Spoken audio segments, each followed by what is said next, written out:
Well, hey guys, what's up? What's going on out there today? Yep, Brent Abel here, webtennis.com. Another episode of What's the Right Shot?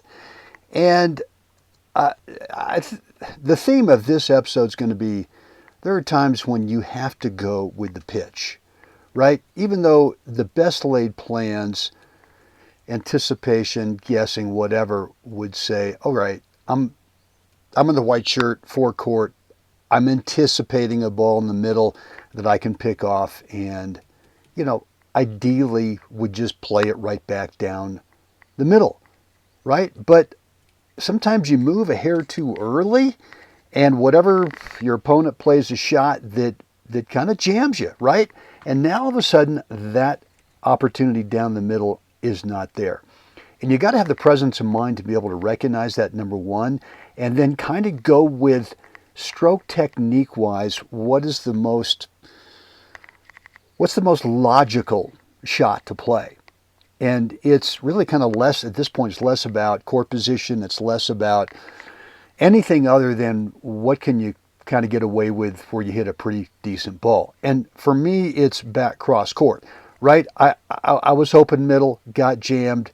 Obviously trying to lay this off over here to this part of the court just didn't feel right. So my thought was, let's see if we can carve it over here, get a little stick on it, and then try to move back in position, right?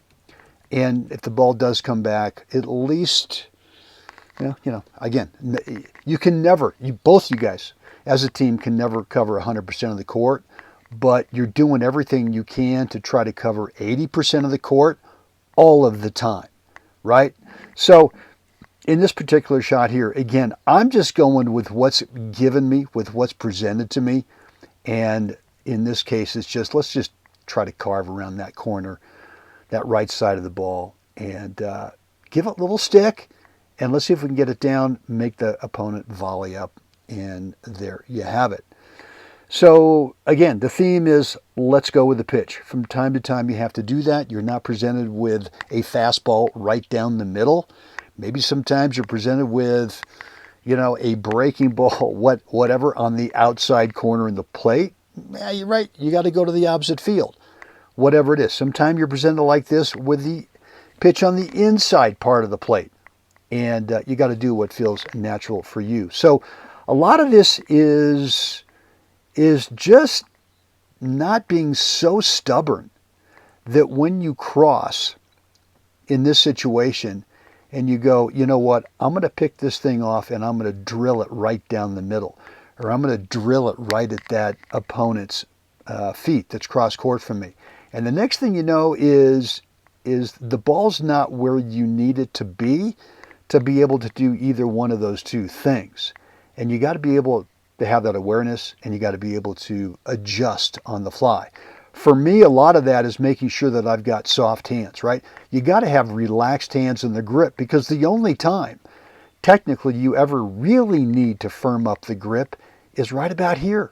And even then, it doesn't have to be the death grip, but you never ever need to have any kind of grip pressure, grip tension, worst case death grip as you move over there. The only time is right there slightly at contact.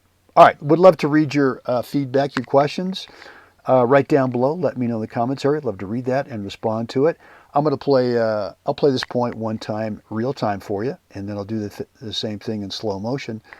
Guys, as always, it's time for us. We got to get out there. We got to help another human being have a spectacular day. Guys, see you again next time.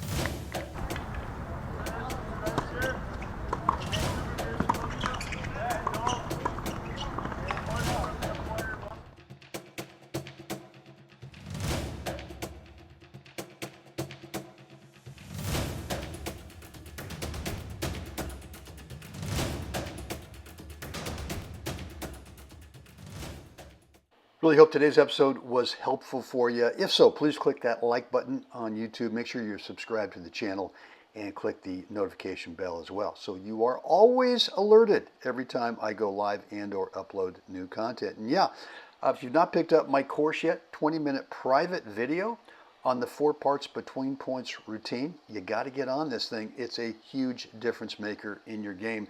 80% of the time when we're playing a match, guess what?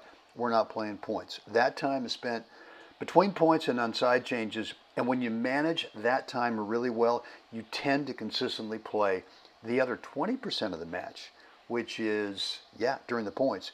You tend to play at the very top of your skill level, point after point after point.